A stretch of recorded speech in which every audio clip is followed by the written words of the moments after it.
Hello everyone. Managerial accounting के पिछले class में हमने स्टार्ट किया था differential cost analysis.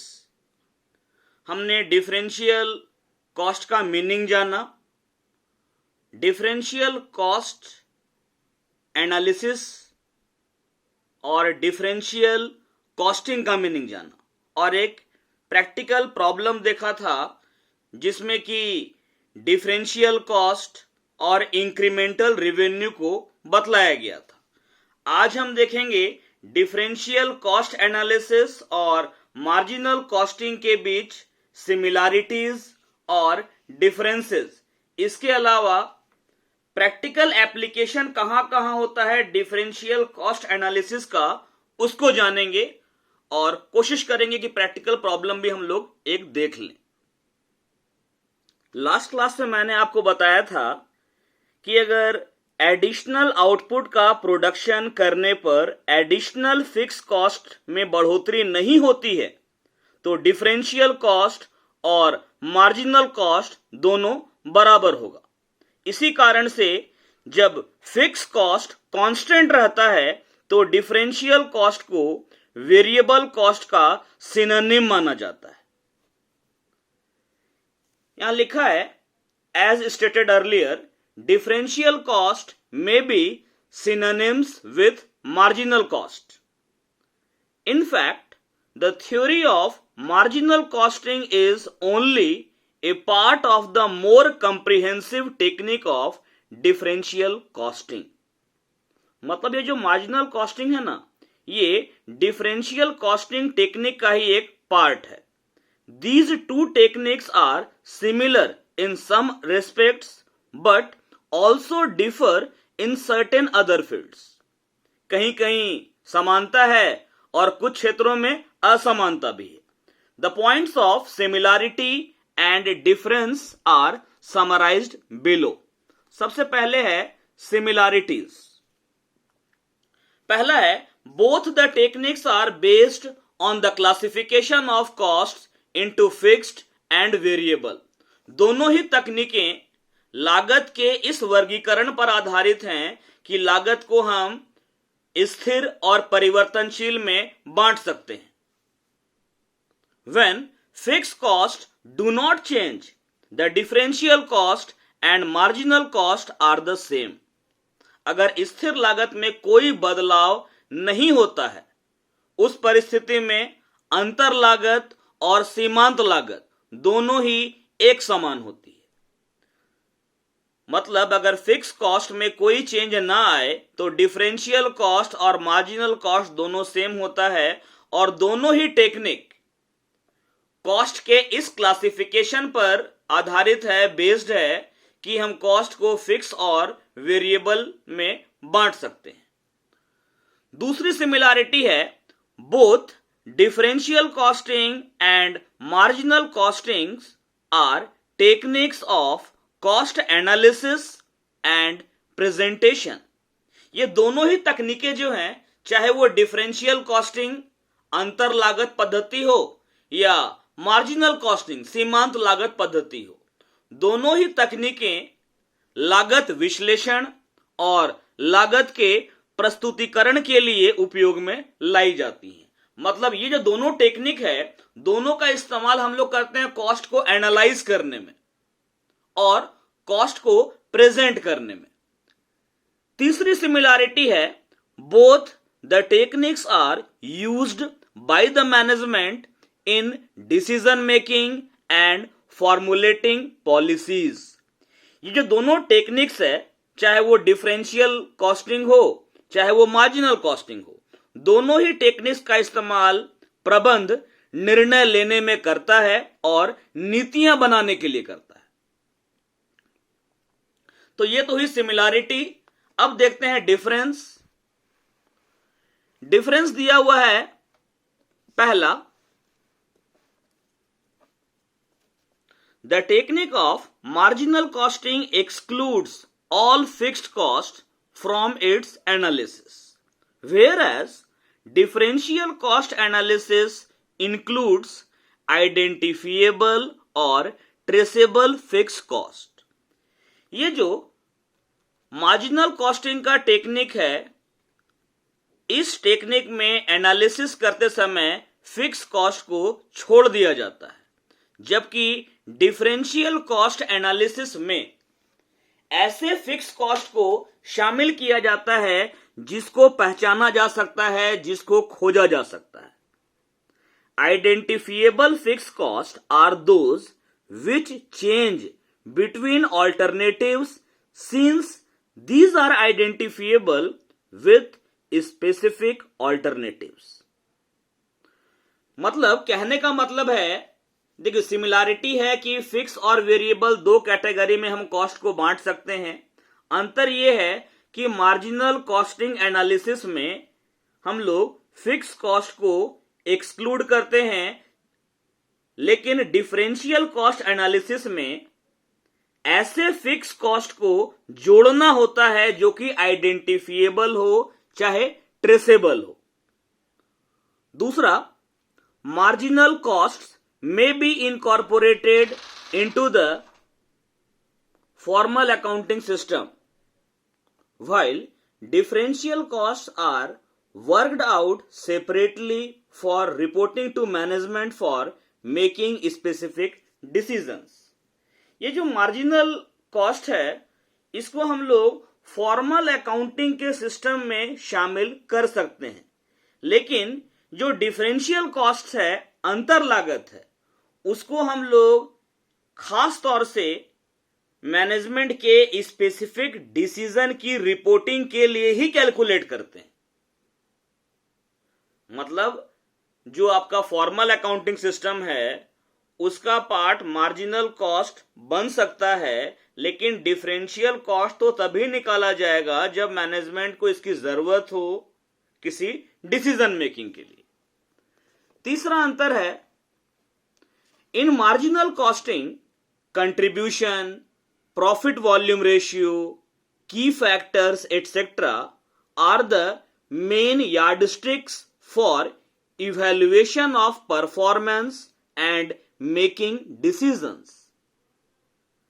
Marginal costing system में कंट्रीब्यूशन, योगदान, प्रॉफिट वॉल्यूम रेशियो, ठीक है, और की फैक्टर्स, इन सभी को परफॉर्मेंस के इवैल्यूएशन के लिए और डिसीजन लेने के लिए मुख्य पैमाना माना जाता है।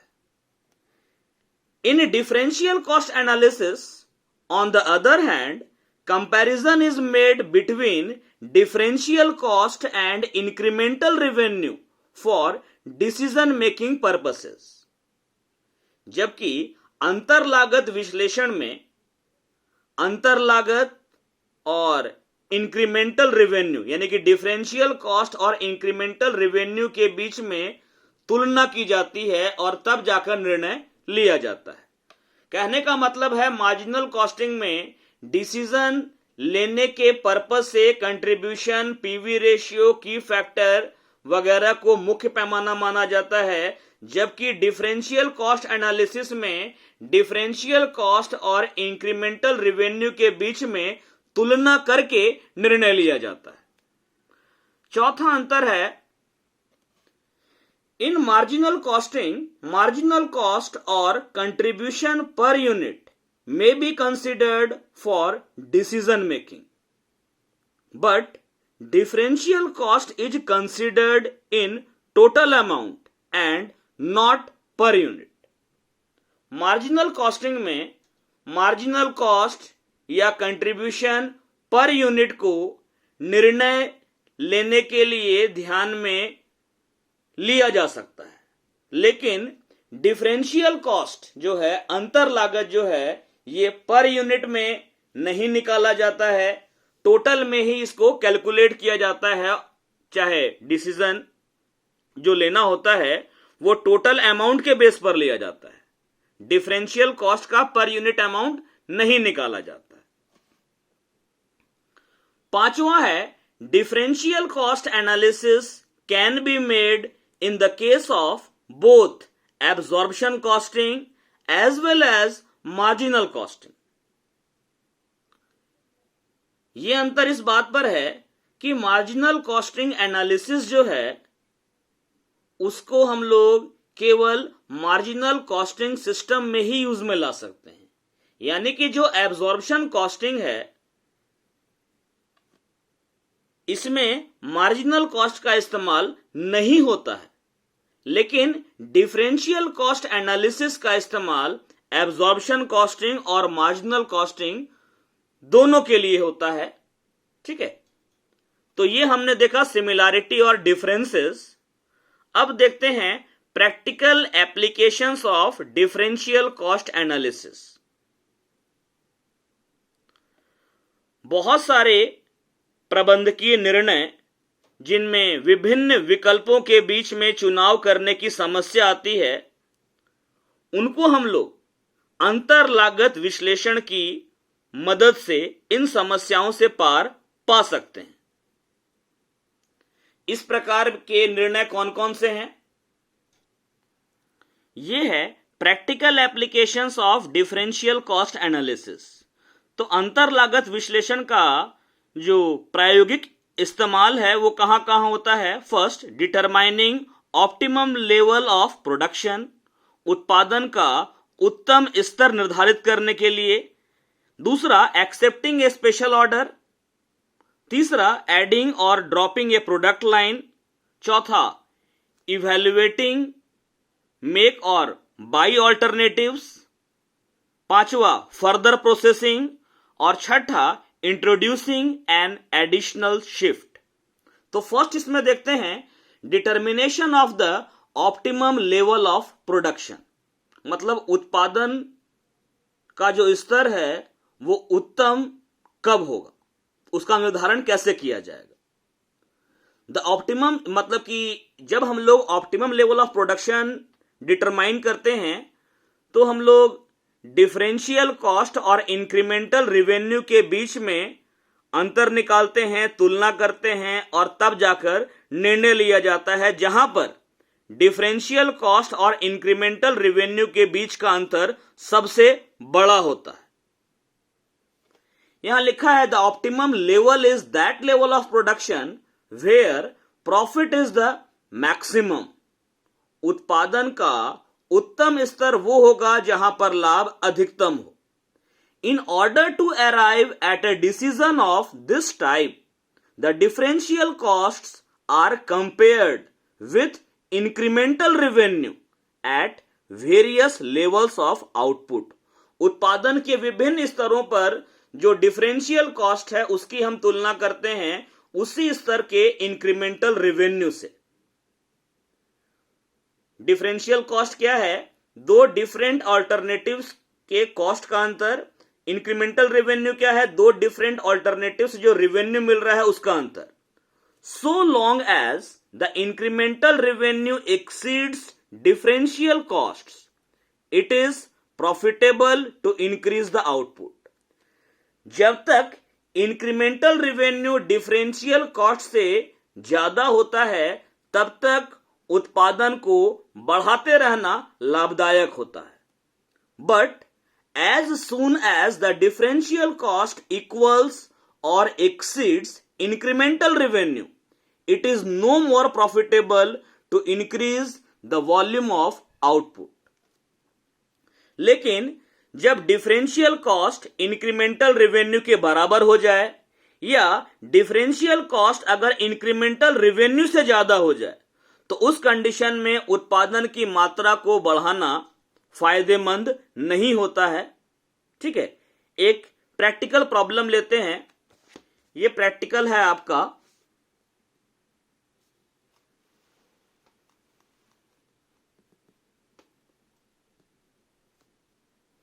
A company has a capacity of producing 1 lakh units of a certain product in a month. एक कंपनी के पास यह क्षमता है कि वो एक महीने में किसी सर्टेन प्रोडक्ट की 1 लाख इकाइयों की उत्पादन की क्षमता रखती है।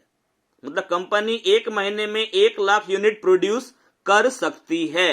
The sales department reports that the following schedule of sale prices is possible. Sales department ने अपनी रिपोर्ट भेजी है कि सेल प्राइस जो है वो इस तरीके से पॉसिबल होगा डिफरेंट डिफरेंट शेड्यूल के लिए। यहां दिया हुआ है वॉल्यूम ऑफ प्रोडक्शन, उत्पादन की मात्रा, और सेलिंग प्राइस पर यूनिट। जब प्रोडक्शन का वॉल्यूम 60% पर होता है तो प्रोडक्शन होता है 60,000 यूनिट्स का, यानी 60% कैपेसिटी पर 60,000 यूनिट का प्रोडक्शन हो रहा है। और सेलिंग प्राइस क्या है इस लेवल पर? 0.90 पर यूनिट, 90 पैसा प्रति इकाई। एट 70% वॉल्यूम ऑफ प्रोडक्शन, जब 70% कैपेसिटी पर काम होता है तो 70,000 यूनिट्स का प्रोडक्शन होता है, लेकिन सेलिंग प्राइस क्या हो जाता है? 0.80 पर यूनिट, 80 पैसे प्रति इकाई। एट 80% प्रोडक्शन है हमारा 80,000 यूनिट्स, लेकिन सेलिंग प्राइस क्या है? 0.75 पर यूनिट। अगर हम ज्यादा क्वांटिटी प्रोड्यूस करेंगे, ज्यादा हम बेचना चाहेंगे, जितना ज्यादा हम बेचना चाहेंगे हमको अपना सेलिंग प्राइस कम करना पड़ेगा। एट 90%, 90,000 यूनिट्स, 90% कैपेसिटी पर 90,000 यूनिट्स का प्रोडक्शन हो रहा है और सेलिंग प्राइस है 0.67, 67 पैसे प्रति इकाई। और एट 100% प्रोडक्शन है 1 लाख यूनिट्स का और सेलिंग प्राइस क्या होगा पर यूनिट? 0.61, 61 पैसे प्रति इकाई। The variable cost of manufacture between these levels is 15 पैसे पर यूनिट। प्रोडक्शन करने में वेरिएबल कॉस्ट क्या है?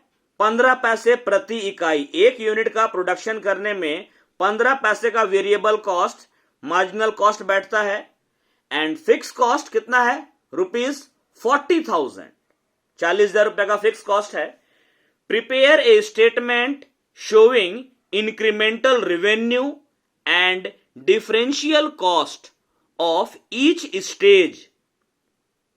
आपको हर एक स्तर पर इंक्रीमेंटल रेवेन्यू दिखाना है और डिफरेंशियल कॉस्ट दिखाना है।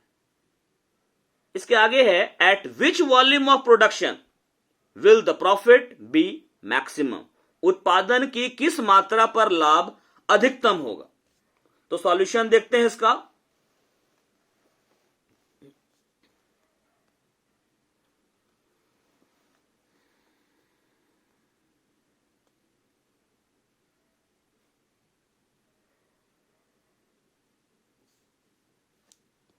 Statement of differential cost and incremental revenue.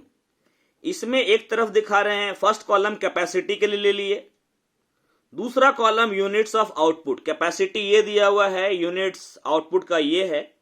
Variable cost 15 पैसा पर यूनिट है, इसी रेट से मल्टीप्लाई करेंगे यूनिट्स को तब वेरिएबल कॉस्ट आएगा। फिक्स कॉस्ट दिया हुआ है 40,000 हर एक स्टेज में। टोटल कॉस्ट निकालेंगे वेरिएबल और फिक्स कॉस्ट को ऐड करके। अब पहले ये काम करते हैं। 60% कैपेसिटी पर प्रोडक्शन है 60,000 यूनिट का, तो हम लिखे यहां कैपेसिटी 60%, यूनिट हमारा 60,000। वेरिएबल कॉस्ट है 15 पैसा, यानी कि 15 पैसे को अगर हम मल्टीप्लाई करेंगे 60,000 से तो हमारा वेरिएबल कॉस्ट आएगा 9,000 रुपया। फिक्स कॉस्ट हमारा 40,000 दिया हुआ है, दोनों मिलाकर हमारा टोटल कॉस्ट कितना आ गया? 49,000। ठीक है।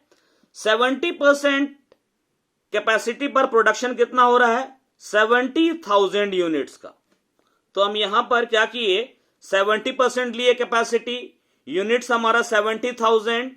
अब देखिए मार्जिनल कॉस्ट है 15 पैसा, तो 15 पैसे को मल्टीप्लाई किए हम 70,000 से, तो हमारा आया 10,500।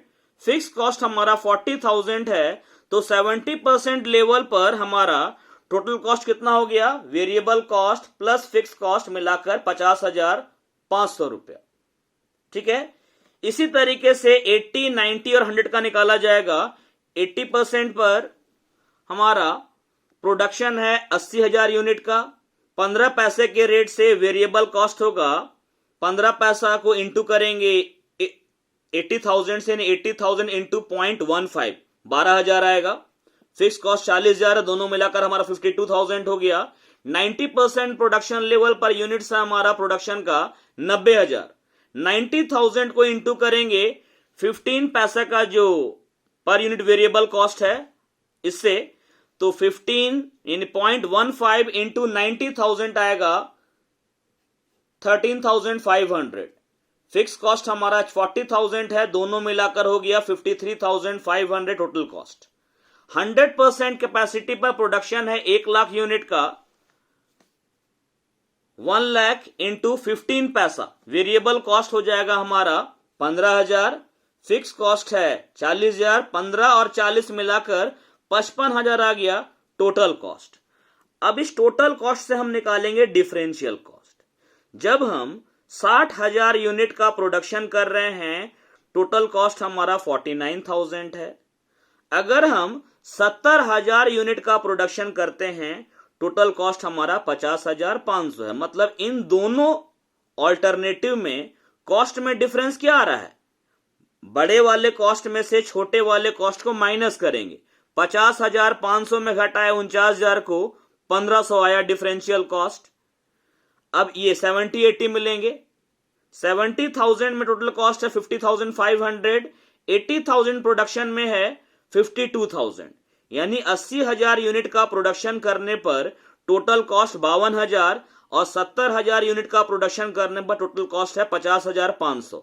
बड़ा वाला कॉस्ट 52,000 है, छोटा वाला 50,500, लेस करेंगे 1,500 आएगा।